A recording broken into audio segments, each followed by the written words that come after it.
Local legends. I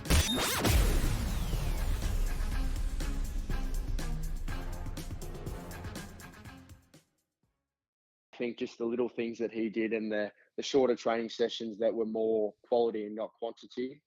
I think that was much appreciated from the playing group. So it started with that. And then in terms of mantras, not a whole lot different. We've obviously got our Nuggets Way mantra that we've stuck to for the last 3 or 4 years.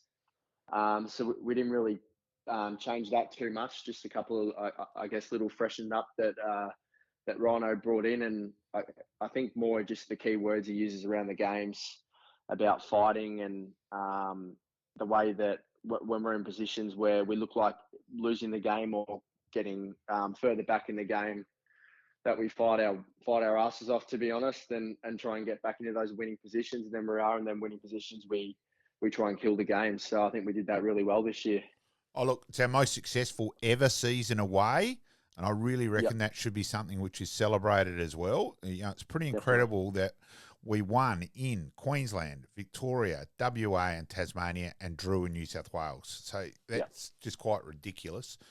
Also, the buy-in with all you guys that it was going to be a bowling cartel amongst the fast bowlers and there was going to be changes, etc. And it seemed like everyone accepted that. And, okay, of course people were disappointed to miss out. But it was still a huge buy-in by everyone that that's what was going to get us potentially the ultimate reward. And, it was sensational.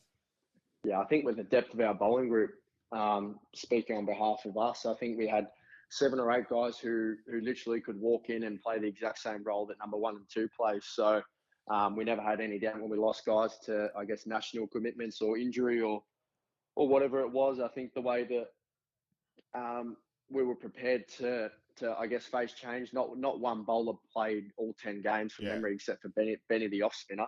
Yeah. I don't think anyone played more than 8 games. So it was it was just excellent to see that. I guess the collective buy-in and the training standards, again, go back to training, but they lifted so much because you don't feel under pressure about your position, but you feel like you need to perform and you need to put your best foot forward consistently, whether that's at a net session in May at Karen Roll Nova or whether it's in the game leading into the Shield final. So I guess the competition for spots and which brought positive training standards went a long way for us as a bowling group. That's for sure. While we quite rightly highlight the game in Tasmania because it was so ridiculous in terms of, to win from there, etc., the game in Melbourne was pretty incredible too, Buck. That fluctuated back and forth, and Victoria got into a strong position a couple of times. And then on the Saturday, we took, and you took a couple, and we took four for about 8 to get us back in the game. I was actually sitting with Hags when that was happening.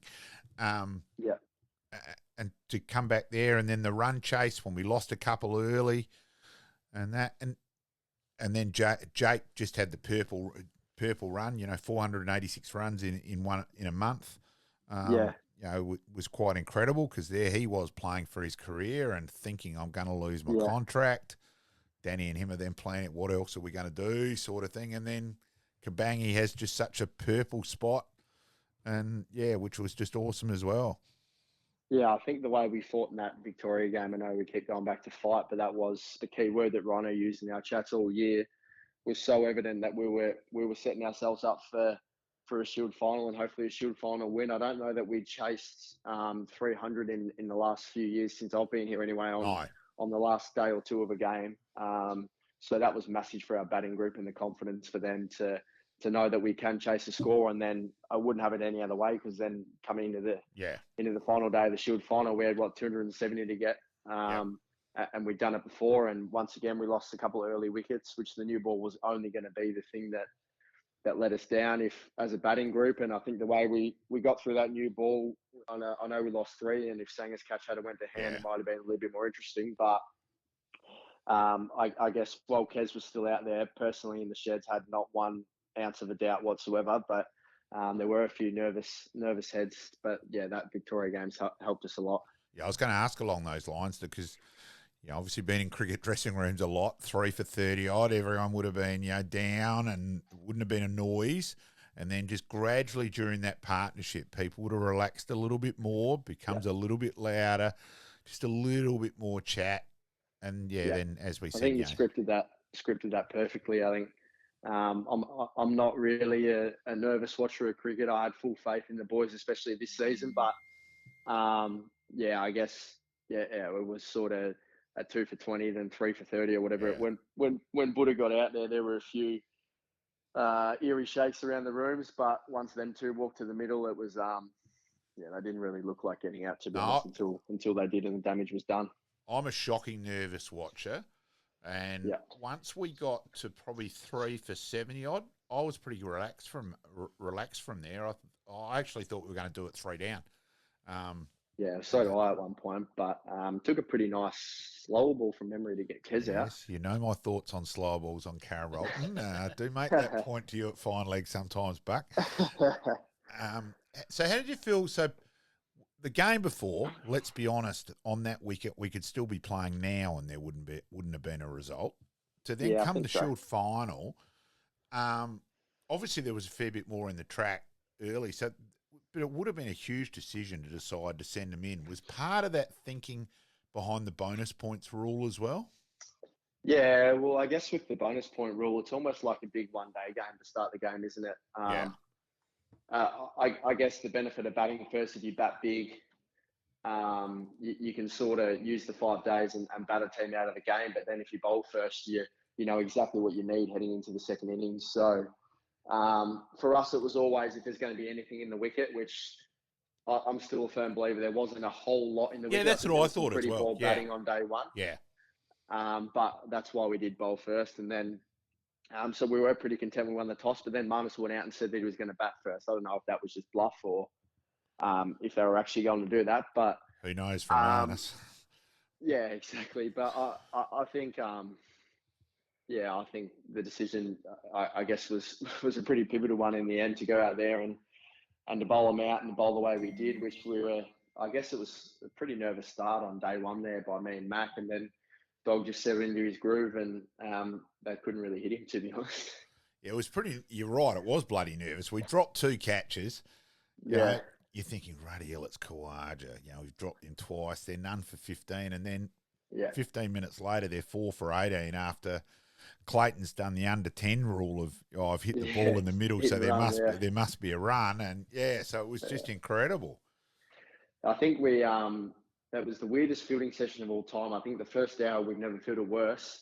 And then the second hour, I don't think we fielded better. We created 2 or 3 run-out chances that were close. I know I had one that was close. And then we took a couple. Macra took a really nice catch at fine leg, and then obviously Scotty threw the stumps down for Clado there. So, and it was Jake's catch. It was a tale of 2 halves there. Jake's catch to get Labuschagne out was a fair catch as well, because we wouldn't have seen the ball that much there at leg gully there. So it's tough because you can't watch the bat there because inside edges and whatnot. Yeah. So that was a great catch, and he obviously had his woes earlier in the season. So it was nice for him to bounce back and take a beauty there. Righto, you better go through the celebrations. So I know you would have been up in the voting as well. Just before you do that, you talked about not having too many distractions. The ultimate distraction was where it was going to be played.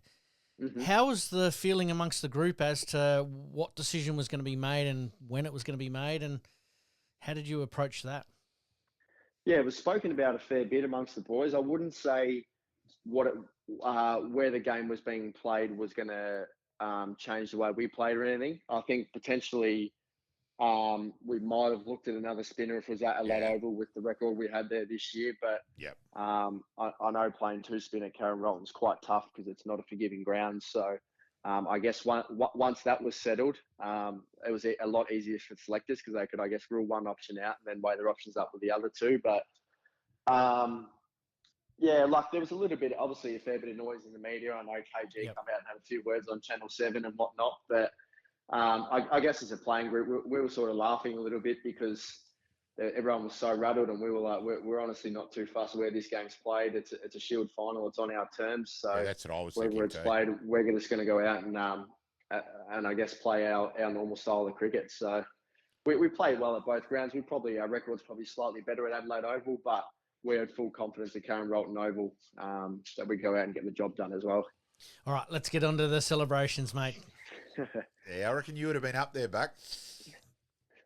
You would have been got up there in mentioned the a few votes, times, yes. yeah, got mentioned a few times, which was nice. Nah, Benny Manenti's always won. Yes. He's pretty similar to what he's like, what he is on the field and off the field. He sort of tells you exactly how it is, and he's pretty loud and obnoxious. So He's pretty intense. He was around the mark. The skipper was good. He hosted us at his house for a night there, and Connor McInerney as well hosted us for another night. So they're probably the 3 or 4 that led the way. Bit of time spent down the bay, mate. Yep. Yeah, we were down there. We got looked after really well, to be honest. We sort of everywhere we went, people and fans were pretty happy to see us, so they looked after us quite well, which is much appreciated. We went to the Highway Sunday, we got looked after, and the Queen's Head and West End looked after us on Mondays. So no, it was really good. Yeah, it's one thing I admit, back to 95, 96, the next night was at Adelaide Oval, and I wish we'd done something like that. There could have been a bit of a connection back with the players. Yeah, we had a bit on Saturday night, players, family and staff. I think that was more after the crowd sort of left. We went across to that marquee where the family were, and we had a few drinks in there, which was really nice to connect. But I guess the only thing for the fans was really that Monday at Rundle Mall. Yeah. And it was quite tough there because it was we were obviously up on the stage and whatnot. So, and there was a fair number there, like as I said. Yeah, we were sort of a bit rattled with. We were obviously all pretty dusty rocking up there, and we weren't sure who was going to come. When we got there early, and there was only about 30 people out the front, and we were like, "Oh, this might be pretty quiet." But then they started to pile in, which was nice. So yeah. I might have made the point you are actually allowed to go to games during the year, folks, too. Yes. Yeah, exactly right. Yeah. No, we do appreciate the support, definitely. We see you there every game. So, it's good to see. No, greatly appreciate it. Well, just before we finish off, you play in England for a little bit there. Let's talk about that. Yeah. Go for your experiences. Yeah. I know you're off to play for Yorkshire, the famous county there. You might get a bit of advice from Jeff Boycott, especially on your batting, Buck. And you've previously played over there as well. So give us a bit of experience of the English county cricket and how you compare the two as well. I'd say, as you said, our domestic competition is certainly the Premier one. They've obviously got a lot of counties over there and a couple of divisions. Last time I went, I was with Northants, who were bottom of Division 1, so it was a bit of a tough time. We got beaten pretty heavily in 3 games there. So, and I was obviously coming off the back of a Shield season and 2 Aussie A games in New Zealand. So personally, I was pretty cooked. Looking back, I probably wouldn't have went if there was a second time, but I was so eager to get over there. And play and bowl with the Duke's ball. So, I guess heading to Yorkshire this time, I've had a month off now, and they're obviously a pretty strong county in Division 1, so I'm looking forward to get over there, and I guess hopefully some of their star batsmen are playing when I'm there, and I've got some big totals to bowl at. Yeah. Geez, there's been some big totals made. Tommy Banton made 371 for Somerset in the first round. Yeah, let's hope they get a bit of rain in the next couple of weeks. Yeah, hopefully. And mate, you're obviously contracted to the Adelaide Strikers. I know it's not Malcolm's favourite form of cricket. He not certainly personally as a fast bowler either, to be honest. He certainly lets us all know about that. But just your experiences around a reasonably full Adelaide Oval and the shorter format. No, it's good fun. Obviously, I only debuted this year. I played the 3 games, played 2 at Adelaide Oval, 1 at Optus. So I probably got 2 of the better home crowds to play in front of. And it's obviously really fun. Sometimes it can be a bit of a hiding to nothing because you feel like you're just there to entertain the crowd by getting hit for 6. So it's obviously quite difficult sometimes, but it is fun. And I guess the way I look at it is it's a good opportunity to go out and play in front of a lot of fans. It's obviously a really fast-paced game, and one thing it helps you do is perform under pressure and perform with crowd noise. So when you do get in front of big crowds, hopefully one day, or playing these Shield finals and whatnot, you've been there and done that, and I guess you can perform better under that pressure.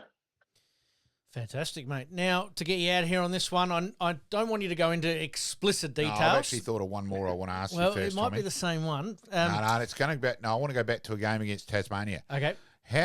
So what did you think afterwards? Like, you've bowled that innings where Mitch Owen, was quite incredible. Like I was there for Mm-hmm. Hooks. I was there for Hooksy's 34 ball 100, and I said to Gordon, I was sitting with Gordon Carey, and I said, this actually reminds me of that innings, and it was.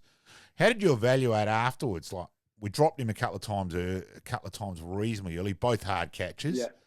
Yeah, where you just weren't sure. It was hard to know where the boundary was, etc. And then Jason dropped him a hard one at the sort of fly slip sort of spot. Short third man, yeah.